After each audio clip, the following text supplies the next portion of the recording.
What's up mga ropa? Magandang gabi sa inyong lahat. Ito po ang inyong lingkod, Suplado Moto. Okay mga ropa, pag-usapan natin yung about sa monkey branching, yung shinare natin sa ating Facebook page. Okay mga ropa, alam ko maraming beses natin na pag-usapan to, maraming beses ko na rin na-explain to, pero ipapaliwanag ulit natin ngayon. Dahil kahapon may nakakausap tayong isang EA na nag-share about sa pag-moving on niya. Jeez. Okay, ganda mga ropa. Umpisa muna natin sa breakup. Paano ba nangyayaring breakup sa Suplado Moto? Ano ba yung naiisip niyang mga babae na yan? Bakit nakikipag-break sila? Or bakit kadalasan nakikipag-break ang mga kababaihan? Bakit sila yung lagi nang iiwan, hindi yung mga lalaki? Well, of course, alam naman natin na mga kalalakihan hindi nang gagaling sa feelings nila. Madalas nang gagaling sa logical o rational na pag-iisip nila. Di ba? Kasi alam natin na mahirap mag-pull ng babae.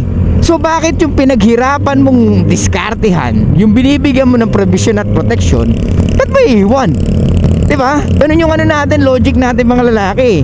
Kaya nga kahit nagkasala na siya, kahit may mga kasalanan siya, or kahit siya na may mali, patuloy pa rin natin silang sinusuyo para maayos yung relasyon. Kasi bilang lalaki, ikaw ang nagli-lead ng relationship, hindi naman siya. Kaya nga kung maghihintay ka na may babae mag-approach sa'yo or may babae maglalakas ng loob para i-approach ka, walang ganun, ropa. Isa kang dilulu pag ganun. Kaya mga ropa, kadalasan ang nakikipag-break or nag-i-initiate ng break, babae, hindi lalaki. Kaya wag ka na magtaka kung sa lahat ng girlfriend mo, sila yung nauunang magsabi ng break na tayo, or sila yung nag-i-initiate ng breakup. Diba? Check nga natin how much dito. Pakarga na ba tayo? Sige na, pakarga na tayo.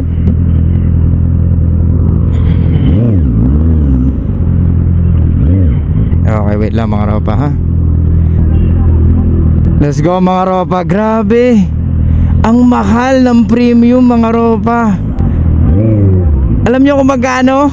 93.70. Tataas pa daw yan bukas ng 10 piso. Okay mga ropa, balik tayo. Saan tayo naputol? So ang babae nakikipag-break, hindi yan overnight. Okay? Matagal pinag-iisipan ng mga babae bago sila makipag-break. Pero kahit na sabihin nating wala kang nagawang mali, kahit na napaka-nice guy mo, kahit na napakabait mo, gwapo ka, matangkad ka, binibigay mo lahat ng oras mo sa kanya, kadalasan yung pa yung nagiging reason. Akala nyo ba cheating lang ang reason kung bakit nakikipaghiwalay ang babae? Hindi. Kadalasan ang paghihiwalay ng magjowa is masyadong nice yung lalaki. Gets? Ito yung walang balikan. Kasi yung lalaki masyadong nice. Alam niya sa sarili niya, pag nakipagbalikan siya, maboboard lang din siya.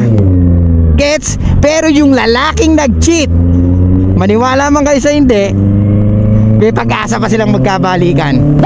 May pag-asa pa na ang babae patawarin siya. Gets? Dahil ang lalaki na nag-cheat sa kanya, na-stimulate ang emotions niya. At ibig sabihin din, pag nag-cheat ang lalaki or pag may babaeng iba ang lalaki, ibig sabihin, he is already selected by another woman. Lalo na kung maganda yung babae. Kaya ako napanood yung kay Jericho tsaka kay Ann Curtis. Nung nalaman ni Ann na may babae si Jericho, ano ginawa ni Ann? Pinuntahan niya si Catriona Gray. Gusto niya makita kung sino yung babae. Pero I think hindi naman sila nag-away. Yun ang base sa kwento nung nakapanood mga ropa. Kung maghahalikan lang yata, kung di ako nagkakamali. Tapos nalaman ni Ann Curtis, so ang ginawa ni Ann Curtis, pinuntahan sa office, tapos tinignan lang, tapos umalis na. Hindi naman yata sila nag-away or nagsalitaan. But anyway, ulitin ko, ang monkey branching, nag-i-start yan, of course, pag hindi na the same ang kanyang nararamdaman. Gets nyo mga ropa? Pag hindi nakagaya ng dati yung nakikita niya sa'yo, or pag hindi nakagaya ng dati yung pinaparamdam mo sa kanya or nararamdaman niya sa'yo, magbabago yan. Unti-unti na yang magbabago, ropa. Kaya magugulat ka, parang may mali. Kaya nga kung marami kang naging girlfriend, mapapansin mo parang may mali, di ba? Or kadalasan, hindi rin nakikita ng mga lalaki ang mga mali na yan dahil nga nanggagaling sila sa emotions nila or pinapagana nila ang emotions nila, lalo na kung ang lalaki mas mahal niya yung babae. Gets? Kasi ang babae, kailangan niya ng stimulation ng emotions. Kailangan lagi kami maparamdam sa kanya ng anything. Basta ups and downs and highs and lows of emotions. Yan ang kailangan nila para ma-retain mo ang babae, Ropa.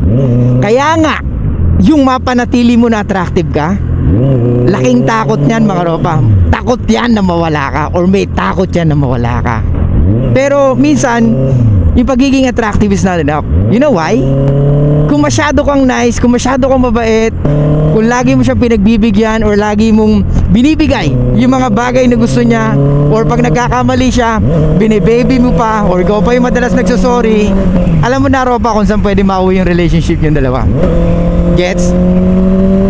Kaya mga Ropa, pag ang babae na dating hindi naman kumakaibigan ng lalaki, or magugulat ka, may mga bago siyang followers or friend request or new friend on her social media, mag-isip-isip ka. Or pwedeng wala dun sa kanyang social media, pwedeng yung lalaki yung sinasabi niyang pangit, maraming tato, mukhang mabaho, yung lalaki na babaero daw, hindi nagsusustento daw sa anak, o yung sabihin na natin na parang pinoproject niya is yung lalaki na hindi niya type o hindi niya magugustuhan. Gets, mga Ropa? Ang babae magaling magtago, kaya mahirap maramdaman kung sila unti-unti nang kumakawala sa relasyon yung dalawa. Gets? Kaya nga, kahit na nakukuha mo yung sex, nag-a-update siya sa'yo, nag-I love you na siya sa'yo madalas lalo, well, tingnan mong maigi kung mga yung basic things na ginagawa niya before, baka hindi niya na nagagawa sa Europa. Gets? Kasi ang babae, pag kumilos ang babae na base na sa convenient lang niya, tsaka mo siya nakakasama, then mag-isip-isip ka na, Ropa. Kailangan mo ng talasan ng isip mo, kailangan mo ng talasan ang mga mata mo at ang pakiramdam mo. Dahil ang babae laging mag-iiwan ng bakas kung siya'y nagma-monkey branch na. Ulitin ko, mga Ropa, para klaro sa inyo, kahit na nakakasex mo ang babae, kahit na nag-update pa rin siya sa'yo, kahit na panay I love you niya pa sa'yo, meron pa rin siyang laging makakalimutan or makakaligtaan na hindi niya kayang dayain. Yun ay yung parang hindi na siya clingy kagaya nung dati, Ropa. Nagigets niyo yung point ko? Kung dati, itong babae na to panay habol sa'yo, pag sinabi mo call ka, magko-call siya, or yung pagkausap mo or pag nag-text ka, in just a few seconds or few minutes nagre-reply na siya kagad. Kasi nga, yan yung babae na gusto lagi kausap ka at makasama ka. Kasi nga, yan yung mga babae na gustong makasama ka at makapiling ka or makausap ka. Gets? Lalo na pag binebembang mo siya. Kahit hindi siya nagkakamropa, sarap na sarap siya. Ngayon, kung nakikita mo na itong babae na to nagsasakripisyo sa kanyang pinapasukan, kumbaga halos magpakamatay, magawa niya lang yung tama, magawa niya lang yung nararapat para sa kumpanyang kanyang pinapasukan, or sa mga bagay-bagay na binubuhusan niya ng oras na hindi naman niya nabubuhusan ng oras dati.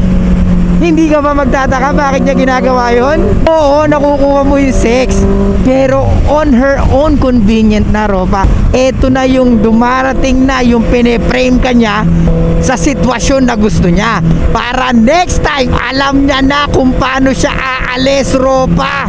Kumbaga, mina-mindset ka na, Ropa, na anytime aalis na siya. Kasi nga, kada aya mo tumatanggi siya, or pag convenient sa kanya, dun lang siya sasama. Pero pag hindi convenient sa kanya, marami siyang rason, Ropa. Or pag hindi niya feel, marami siyang sasabihin or marami siyang excuses, Ropa. Yung conveniency, pag yan 100% nagdi-decide na lang siya, pag convenient sa kanya, ayan na, nagsisimula na yan, Ropa, na pwedeng nagma-monkey branch na siya.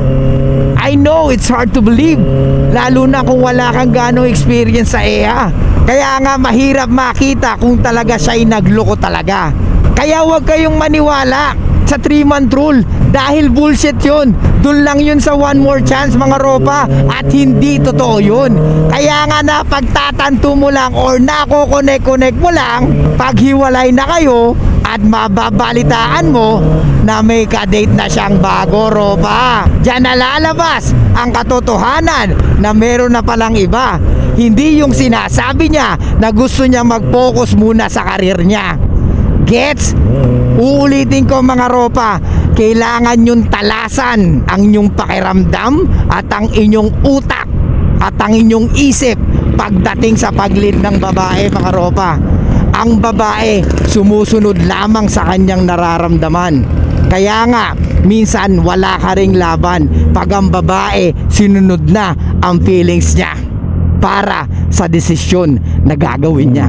Kaya mga ropa, pag ang babae may senyales na makikipag-break na, unahan nyo na or alamin nyo na kung sinong lalaki ang nagpapastimulate ng emotions niya. Pero ito lagi yung tatandaan ropa, kung sakaling papunta na rin doon ang relationship nyo, wala ka nang dapat ibang gawin kundi palayain siya. Mag-focus ka sa sarili mo at lupitan mo pa. Huwag mo nang isipin kung saan ka nagkamali, lalo na kung hindi ka naman nag-cheat sa kanya.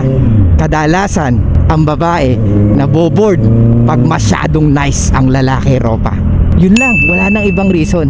Late na rin niya marirealize yan na pwedeng mali siya pag niloko siya nung lalaking pinalit niya.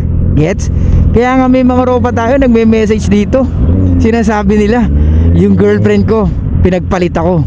Tapos, nagkalabuan sila. Bumalik sa akin, pero tinanggap ko. Doon ka mali, ropa. Tandaan mo, yung baso na iniinuman ko, ininuman mo, tas babalik mo sa akin, hindi na, sa'yo na yan, ropa. Bibili na lang ako ng bago. Kukuha na lang ako ng bago.